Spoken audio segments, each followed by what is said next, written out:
Assalamualaikum warahmatullahi wabarakatuh.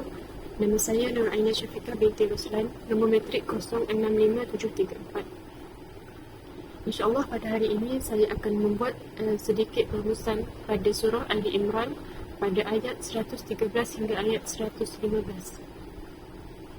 Jadi rumusan untuk ayat ini ialah dalam suatu riwayat ada dikemukakan bahawa ketika Abdullah bin Salam, Tha'labah bin Sa'yah, Usaid bin Sa'yah dan beberapa orang lagi daripada kaum Yahudi memeluk Islam dengan beriman kepada Nabi Muhammad sallallahu alaihi wasallam dan mencintai Islam. Berkatalah pendeta-pendeta Yahudi dan orang-orang yang kufur di antara mereka, sesungguhnya tiada yang beriman kepada Nabi Muhammad dan pengikutnya kecuali orang-orang yang paling jahat di antara kami. Ini kerana sekiranya mereka itu adalah orang-orang yang paling baik di antara kami, mereka tidak akan meninggalkan agama nenek moyang dan pergi kepada agama lain. Maka Allah menurunkan ayat di atas, iaitu surah Ali Imran ayat 113, untuk menjelaskan bahawa terdapat perbezaan di antara orang-orang Yahudi yang jujur kerana beriman kepada Nabi Muhammad dan yang kufur kepadanya. Diriwayatkan oleh Ibnu Abi Hatim, At-Tabarani dan Ibnu Mandah daripada Ibnu Abbas.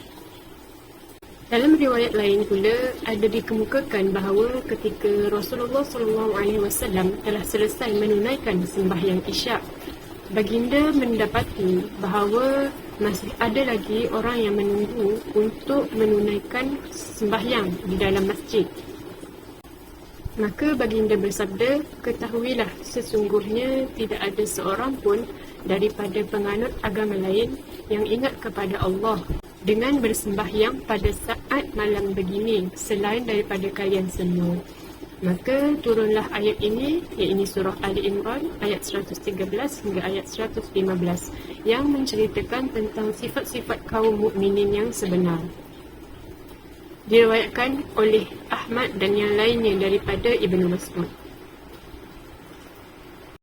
Saya Nur Asma Nabilah binti Zulkifli alias Epijon, nombor matrik 068756. InsyaAllah saya akan teruskan Asbabun Nuzul yang ke-33 daripada kitab Al-Muharrar fi Asbabin Nuzulil Quran. Asbabun Nuzul yang ke-33 akan membicarakan dari surah Ali Imran ayat yang ke-122 yang berbunyi, A'udzu billahi minasyaitonir rajim. Idh hammat ta'ifatani minkum an tafshala wallahu waliyuhuma wa 'alallahi falyatawakkalul mu'minun. Yang bermaksud, ketika dua golongan daripada pihak kamu ingin berundur kerana takut padahal Allah adalah penolong mereka, kerana itu hendaklah kepada Allah sahaja orang-orang mukmin bertawakal. Bukhari dan Muslim meriwayatkan dari Jabir bin Abdullah radhiyallahu anhu. Dia berkata,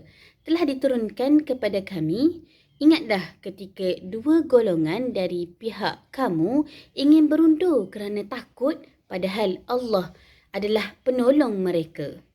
Dia berkata, kamilah dua golongan tersebut. Golongan yang pertama Bani Harisah dari suku kaum Khazraj, dan golongan yang kedua Bani Salamah dari suku kaum Aus. Dan katanya lagi, kami tidak suka Sufyan mengatakan demikian dan kami sama sekali tidak gembira apabila ayat ini diturunkan kerana Allah berkata, padahal Allah adalah penolong bagi kedua golongan itu. Pendapat At-Tabari, Al-Baghawi, Ibnu Atiyah, Ibnu Kasir dan Ibnu Ashur berkenaan asbab nuzul ayat ini hampir sama. Antaranya ialah kata Ibnu Ashur, umat Islam Bani Salamah dan Bani Harisah hampir dikalahkan, kemudian Allah melindungi mereka.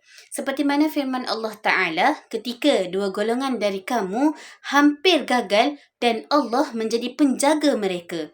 Iaitu Allah menolong mereka melawan keraguan syaitan itu. yang jika ia telah menjadi satu keazaman akan menjadi punca kesesaraan mereka. Maka Tuhan menjaga mereka dan Tuhan menyembuhkan mereka.